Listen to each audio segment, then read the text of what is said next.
అందరికీ నమస్కారం అండి. వచ్చిన మీడియా మిత్రులందరికీ. జనరల్గా ఒక సినిమా రిలీజ్ అయిన తర్వాత ఎవరైనా పిలిస్తే వేణు పిలవంగానే వెంటనే రావాలనిపించింది. వచ్చి మనం ఏం మాట్లాడుతామంటే సినిమా చూడండి, అలా ఉంది ఇలా ఉంది రెవెన్యూ అని. కానీ వీళ్ళ కన్నీళ్ళు, వీళ్ళ ఆనందం, వీళ్ళ ఎమోషన్ అది సరిపోద్ది సమాధానం. అంటే నేను తీసిన సినిమాకి ఎమోషన్ అవటం ఓకే, బట్ ఎక్కడో ఉన్న మట్టిలో మాణిక్యం అంటున్న మనోడు బోసు ఇంత మంచి సినిమా తీస్తే ప్రతి ఒక్కళ్ళు ఎమోషన్ ఫీల్ అవుతున్నారు. చాలా రేర్గా కుదిరిద్ది ఇది. అంటే అసిస్టెంట్ డైరెక్టర్ల దగ్గర నుంచి లిరిక్ రైటర్లు, యాక్టర్సు, ప్రొడ్యూసర్సు, డిస్ట్రిబ్యూట్ చేసిన వాళ్ళు అందరూ ఎమోషన్ అవుతున్నారు. చాలా రేర్ మూమెంట్. చాలా చాలా ఫ్యూ ఫిల్మ్స్కి ఇలాంటి వైబ్రేషన్స్ కుదురుతాయి. బోసు బోసు అనగానే నోసు పగిలిపోద్ది అంటాడు ముఠా మెస్లో చిరంజీవి గారి పేరు బోసు. అలా మనోడు బాక్సులు బద్దలు కొడుతున్నాడు, నోసులు కాదు. నువ్వు అమీర్పేటలో నిక్కరనగానే నిజంగా నీ కాన్ఫిడెన్స్కి నాకు యాజ్ ఎ డైరెక్టర్గా వణుకు పుట్టింది తమ్ముడు. నేను అందుకే సినిమా సక్సెస్ అవ్వగానే నేను ఫస్ట్ వేణుకి నీకు కాల్ చేశా. నువ్వు సూటు కాదు, లుంగి కట్టుకో, ఏమైనా కట్టుకో. నీలో ఎంత హానెస్టీ ఉందంటే నిజంగా ఒక ఆర్ నారాయణ మూర్తి గారిని చూసినప్పుడు ఒక ఒరిజినాలిటీ ఉంటుంది చూసారా, అలా అంత హానెస్ట్గా ఉన్నాడు మనోడు. అంటే ఎక్కడ ఫేక్ లేదు, ఎక్కడ పిఆర్ స్కిల్స్ లేవు. ఎవరు మాట్లాడుతున్నా సరే విజిల్స్ వేసేస్తున్నాడు. ఆ ఢిల్లీ హీరో మాట్లాడుతున్నా విజిల్ వేస్తున్నాడు, చైతన్య గారు మాట్లాడుతున్నా విజిల్స్ వేస్తున్నాడు. తను డైరెక్టర్ అనే విషయాన్ని మర్చిపోయి అంత ఎంజాయ్ చేస్తున్నాడు. నీకు సక్సెస్ ఎందుకు రాదు తమ్ముడు. బోసు బాక్సులు బద్దలు కొడతానే ఉండు. We love you so much. Venu, thanks for calling మీ. ఇక్కడికి రాగానే జనరల్గా నేను ఒక అరగంట ఉంటుంది అని చెప్పారు వేణు. నాకు వేణు చాలా ఇష్టం, అన్న అన్న అంటుంటాడు. సో రాగానే ఫస్ట్ నా రాంబాయికి మెసేజ్ చేశాను. మా ఇంట్లో ఫంక్షన్ ఉంది, రాంబాయి నేను రాలేను, చాలా ఎమోషనల్గా జరుగుతుంది, నన్ను క్షమించు. ఈ ఫ్యామిలీ ఫంక్షన్ ఇది ఇంకో ఫ్యామిలీ ఫంక్షన్లో నేను ఫ్యామిలీ పార్ట్ అయిపోయానని చెప్పాను. రిప్లై రాలేదు. రాంబాయ్ అర్థం చేసుకో. సో వేణు, జనరల్గా నేను గుంటూరులో ఉన్నప్పుడు సినిమాలు చూసి డైరెక్టర్ అవ్వాలని వచ్చి డైరెక్టర్ అయ్యాను, సినిమాలు చేస్తున్నాను. బట్ ఈ సినిమా ఈవెంట్కి వచ్చాను. ఈ సినిమా గురించి ఉన్న నేను ప్రొడ్యూసర్ అవ్వాలని అంత ధైర్యాన్ని ఇచ్చావు తమ్ముడు నువ్వు. ఫస్ట్ టైం అంటే వేణు, ఈటీవీ విన్ వీళ్ళందరూ కలిసి ఇంత మంచి రాజు వెట్స్ రాంబాయి అనే సినిమా రావటం అంటే మౌత్ పబ్లిసిటీతో స్టార్స్ అక్కర్లేదు, కంటెంట్ ఎమోషన్ ఉంటే చాలు, విజృంభిస్తే రెవెన్యూ అని ప్రూవ్ చేశారు చూసారా. So first of all thank you Venu for giving boss and ETV Win. Nithin brother, చాలా రోజుల నుంచి చూస్తున్నాను మిమ్మల్ని. మీరు ఎక్కడ స్టేజ్ ఎక్కినా సరే సక్సెస్ మీట్లోనే కనిపిస్తున్నారు. సో నీలో ఇందాక స్పీచ్లో మంచి రైటర్ కూడా ఉన్నారు తమ్ముడు. సో మీలాంటి వాళ్ళని గుర్తించిన బాపినాయుడు గారికి, రామోజీ లాంటి ఫిల్మ్స్ సంస్థకి చాలా థ్యాంక్స్. అండ్ సాయి నీ పార్ట్నర్, మీ అందరికీ. అండ్ మ్యూజిక్ డైరెక్టర్, ఇందాక అక్కడి నుంచి మొదలైంది నాకు ఎమోషన్, కన్నీళ్ళు. మనోడు నిజంగా వాళ్ళ అమ్మ నాన్న ఫొటోస్ వేసినప్పుడు నేను కూర్చోలేను, లేకపోతే వెంటనే నిలబడ్డాను. నిజంగానే మన పేరెంట్స్, నాకు మా మదరు ఫాదరు, నా ఫాదర్ ఉండేవాళ్ళు వాల్తేరు వేరే దాకా, బట్ మా మదరు నేను రైటర్గా సోలో కార్డు లేనప్పుడే కాలం చేశారు. అప్పటి నుంచి నాకు ఆ వెలితి, ఆ పెయిన్, ఆ బాధ తెలుసు. సో నువ్వు ఆ విజువల్ ఏంగానే అనిపించింది.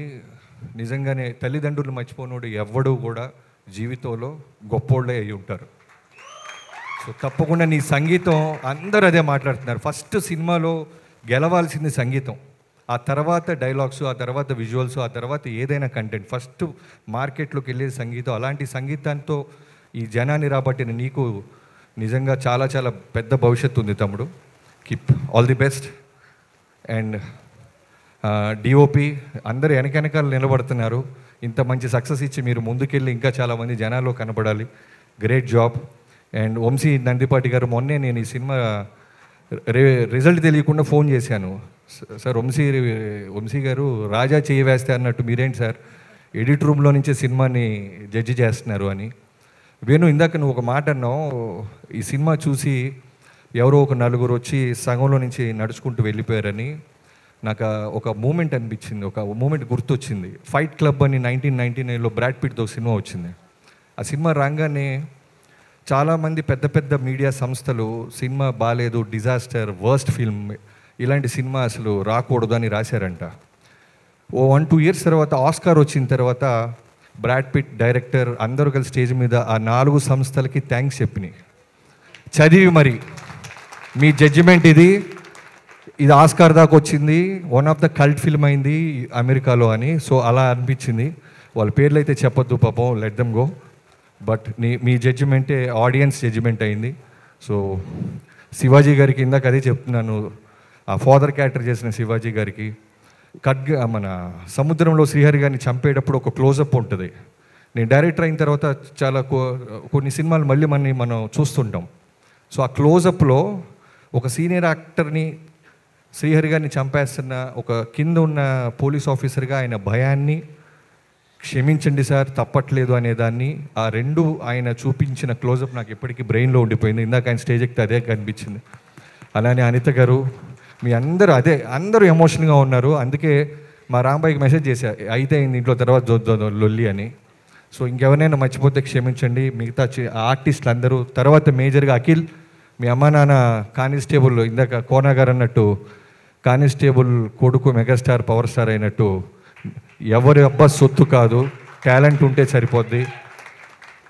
సో ఫోకస్డ్గా ఉంటే సరిపోద్ది. సక్సెస్ ఖచ్చితంగా ఏదో రోజు మనం వెతుక్కుంటూ వస్తానికి అఖిల్ కూడా వన్ ఆఫ్ ద రీజన్గా నిలబడ్డాడు. అండ్ రాంబాయి, నువ్వు భవిష్యత్తులో ఎన్ని సినిమాలు చేసినా రాంబాయి అంటే నువ్వే గుర్తొస్తావు అమ్మా. గ్రేట్ సావిత్రి గారితో నేను పోలుస్తున్నారంటే చిన్న విషయం కాదు. నిజంగానే టీజర్ చూసినప్పుడు, ట్రైలర్ చూసినప్పుడు ఎంత బాగా అనిపించిందంటే ఆ అమ్మాయి చాలా హానెస్టీగా ఉంది. ఈ 2 పాత్రలు నిజంగా ఆ ఒరిజినల్ లవ్ స్టోరీ ఉన్న క్యారెక్టర్లు వెతుక్కొని మీ ఇద్దరి దగ్గరికి వచ్చి అనిపించింది. So I wish you all the best.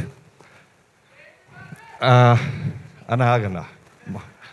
So తర్వాత చైతు గారు, నిజంగానే మా రవి గారు చెప్పినట్టు చచ్చిపోతే బాగుండనంత భయంకరంగా చేశాడంటే చిన్న విషయం కాదు. మీకు చాలా చాలా చాలా చాలా పెద్ద భవిష్యత్తు ఉంది మీకు, మీరు తడిగొట్టేసుకోవచ్చు హ్యాపీగా. సో ఇంకెవరైనా మర్చిపోతే క్షమించి. ఎడిటర్స్, అసిస్టెంట్ డైరెక్టర్స్ అందరికీ పేరు పేరున థ్యాంక్ యూ సో మచ్. ఈ సినిమా ఖచ్చితంగా చూడండి అని చెప్పాల్సిన అవసరాన్ని దాటేసింది. ఈ స్టేజ్ మీద ఉన్న ఆనందమే దీనికి పెద్ద సాక్ష్యం. I wish you all the best and keep growing. Thank you so much. అందరికీ మర్చిపోయింది, క్షమించు. ఫైనల్గా తమ్ముడు, నువ్వు పాటలు రాసినట్లేదు, యుద్ధం చేసినట్టుంది ఇందాక. అలా అగ్రెసివ్గా రాసావు పాటలు. సో తప్పకుండా మా చిరంజీవి గారి సినిమాలో కూడా మీరు రాస్తే మా పాటలు బాగుంటాయి అనిపించింది. అండ్ బోసు, నేను స్టేజ్ మీదే అడుగుతున్నాను, నా నెక్స్ట్ చేయబోతున్న చిరంజీవి గారి సినిమాలో నువ్వు ఒక క్యారెక్టర్ చేయాలి తమ్ముడు.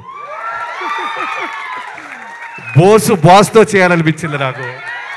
ఎందుకంటే ఆ హానెస్టీ నాకు చాలా బాగా నచ్చింది. చాలా రేర్గా కనిపిస్తారు. ఓకేనా కాదా?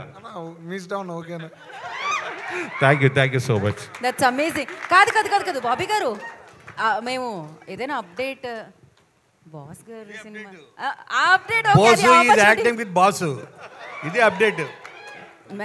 ఓకే, అరే ఓకే, శ్రీ విష్ణు గారు